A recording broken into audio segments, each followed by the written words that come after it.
तो आज की वीडियो में हम करने वाले हैं क्लास 11th का chapter 18 neural control and coordination. तो बिना किसी देरी के शुरू करते हैं। आज हम बेसिकली 4 टॉपिक पढ़ेंगे जो रेस्ट बच गए थे। तो हमारा जो पहला टॉपिक है वो है ट्रांसमिशन ऑफ इम्पल्स। जो हमारा दूसरा टॉपिक है वो है सेंट्रल न्यूरस सिस्टम।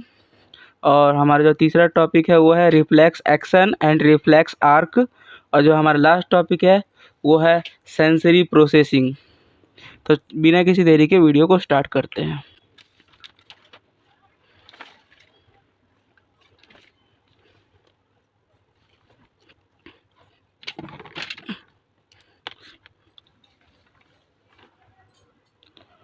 दोस्तों पहले टॉपिक में हम आते हैं। पहला टॉपिक है हमारा ट्रांसमिशन ऑफ इम्पल्स।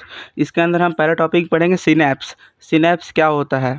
सिनेप्स देखते हैं हम क्या होता है। A small group between two neurons where message pass is known as synapse. Synapse के 2 टाइप्स होते हैं। पहला होता है केमिकल सिनेप्स, दूसरा होता है इलेक्ट्रिकल सिनेप्स। इलेक्ट्रिकल सिनेप्स क्या होता है? Impulse passes directly from one neuron to another. और केमिकल सिनेप्स क्या होता है? Impulse passes with the help of chemical. तो इसका मतलब होता है केमिकल सिनेप्स। छोटा सा डेफिनेशन आपने पढ़ लिया। तो यहाँ पर सिनेप्स वाला टॉपिक हमारा कवर हो चुका है। अब इसके अंदर दूसरा पार्ट भी आता है हमारा। जो हमने फर्स्ट टॉपिक का ही जो दूसरा वाला है वो है न्यूरोट्रांसमीटर। अब न्यूरोट्रांसमीटर क्या होता है? A chemical that carries message from one neuron to another is known as neurotransmitter. तो इसी के साथ हमारा जो पहला टॉपिक है वो हमारा क्लियर हो चुका है। अब हम आ चुके हैं सेकंड टॉपिक में। सेकंड टॉपिक हमारा है central neural system. Central neural system के अंदर हमारा पहला टॉपिक हम पढ़ते हैं ब्रेन स्ट्रक्चर। ब्रेन स्ट्रक्चर कैसा होता है? The brain has 3 parts. पहला होता है हिंड ब्रेन, दूसरा होता है मिड ब्रेन, और सबसे तीसरा नंबर पर जो आता है उसको बोलते हैं हम फोर ब्रेन। सबसे पहला जो है उसको बोलते हैं हम हिंड ब्रेन। हिंड ब्रेन का काम होता है कीप्स यू अलाइव, मतलब आपको ज़िंदा रखने में ये काम करता है। जैसे ब्रीथिंग, हार्ट बीट ये कंट्रोल करता है। सेकंड जो हमारा है वो है मिड ब्रेन। मिड ब्रेन का काम क्या होता है? Helps you see, hear and move. जो लास्ट वाला है उसको हम बोलते हैं फोर ब्रेन। फोर ब्रेन का काम रहता है helps you think, feel and remember. इसका ये काम होता है। अब इसके अंदर दूसरा टॉपिक हमारा है स्पाइनल कॉर्ड। अब स्पाइनल कॉर्ड का काम क्या रहता है? A long nerve that carries message between the brain and the body is called spinal cord. तो ये वाला टॉपिक भी हमारा क्लियर हो चुका है। और इसके अंदर और एक चीज़ है जिसको हम बोलते हैं, थर्ड वाला हम पढ़ेंगे, जिसका नाम है functions of cerebrum, cerebellum and medulla. तो इसके अंदर इसके भी हम देख लेते हैं क्या क्या काम होते हैं। सेरेब्रम का काम क्या होता है? Controls thinking, memory, voluntary actions. और सेरेब्रेलम का क्या काम होता है? Controls balance and body coordinate, ये काम करता है।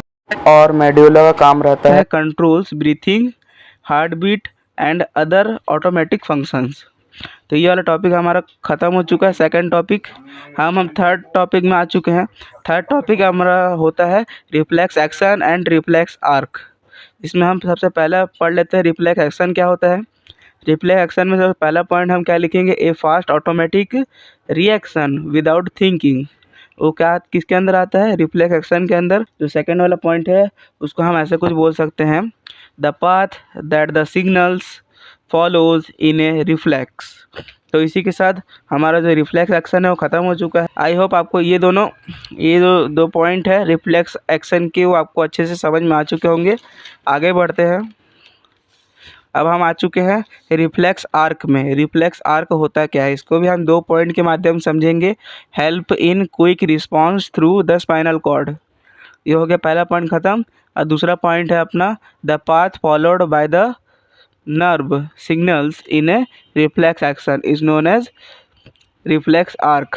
तो ये वाला टॉपिक भी हमारा ख़त्म हो चुका है। अब हम फोर्थ एंड लास्ट टॉपिक में आ चुके हैं जिसका नाम है सेंसरी प्रोसेसिंग। इसके अंदर बेसिकली 4 जो चीज़ें हैं हम डिस्कस करेंगे। पहला है सेंस ऑर्गन ओवरव्यू, दूसरा है आई स्ट्रक्चर एंड विज़न, तीसरा है ईयर स्ट्रक्चर एंड हियरिंग, और लास्ट वाला है बैलेंस एंड इक्विलिब्रियम। तो चालू करते हैं। जो पहला है वो है sense organ overview. Sense organ help us to feel surrounding. तो ये वाला ख़त्म हो चुका, समझ में आ गया आपको। सेकंड वाला क्या है, eye structure and vision. Eyes help us to see object and colours, ये भी हो गया ख़त्म। थर्ड वाले में हम आते हैं ईयर स्ट्रक्चर एंड हियरिंग। इसमें हम देखेंगे ear help us to hear sound, ये भी ख़त्म हो गया। जो लास्ट वाला है वो है बैलेंस एंड इक्विलिब्रियम। इसमें हम देखते हैं help the body maintain balance. तो इसी के साथ दोस्तों हमारा आज का ये वीडियो ख़त्म हो चुका है। आई होप आपको चारों के चारों टॉपिक अच्छे से समझ में आ गए होंगे। आ गए तो नीचे जो सब्सक्राइब के बटन है उसको क्लिक करके ऑल पर सेट कर दीजिए। जो वन शॉट है इसका जल्दी ही आने वाला है। तो मिलते हैं नेक्स्ट वीडियो में।